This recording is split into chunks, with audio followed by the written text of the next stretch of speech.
Pessoal, voltamos de novo aí com a questão 1. Agora, para entendermos como é que se obtém o período e a imagem da função trigonométrica, tá? De novo, pessoal, vamos voltar bem aqui de novo rapidinho a questão do seno, né? E os valores correspondentes a x e os valores correspondentes a y, se formam formar os pares ordenados.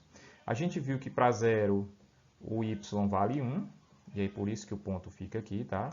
É por isso que o ponto está aqui. Depois vimos que para π sobre 6 o valor é 2. E é por isso que daqui de π sobre 6 o ponto foi até aqui, certo? Certo? Depois vimos π sobre 3 que o valor é 1. E aí nós vimos que de π sobre 3 foi até 1, certo? Vimos também que π sobre 2 o valor é 0. E é por isso que ficamos aqui, né? E para finalizar, 2π sobre 3, né, temos como o valor de y1, e é por isso que daqui 2π sobre 3 foi até 1. E aí, pessoal, o que a gente vai ver agora? A questão do período. Tá? O que é o período que eu havia falado anteriormente? O período é o movimento que corresponde a um ciclo completo, ou seja, um ciclo, certo? Ou seja, o período foi daqui da onde começou o gráfico, tá? Até aonde terminou o gráfico. Aqui é o período, tá bom? Então, toda essa extensão aqui que representa o período. Por isso que nós temos período igual a quem? A 2π sobre 3. E a imagem, professor? O que é a imagem?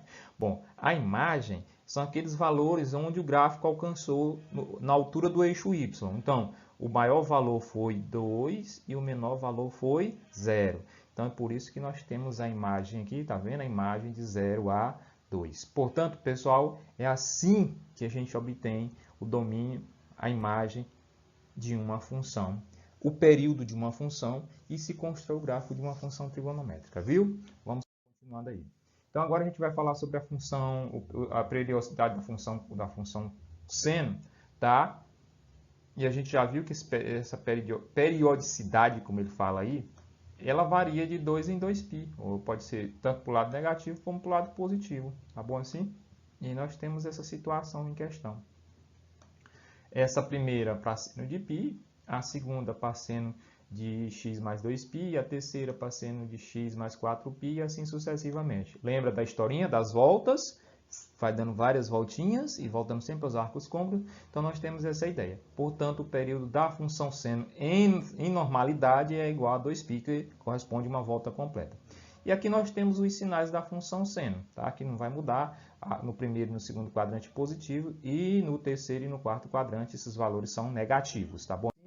Pronto. Aqui são as observações que a gente tem para analisar sobre a questão da função seno, tá? O domínio, como a gente já tinha dito, é os reais. A imagem, ela vai variar de -1 a 1, que foi naquele contexto que a gente falou anteriormente.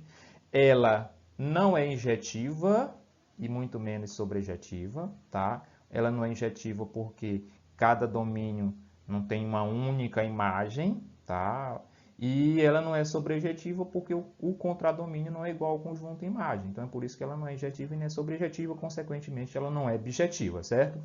A função seno é ímpar, né? Quer dizer que o seno de um arco negativo vai dar um resultado negativo, certo?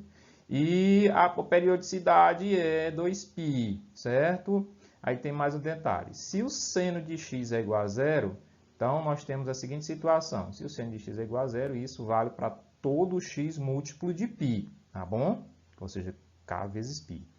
Se o seno de x é maior do que 0, ele está no primeiro e no segundo quadrante.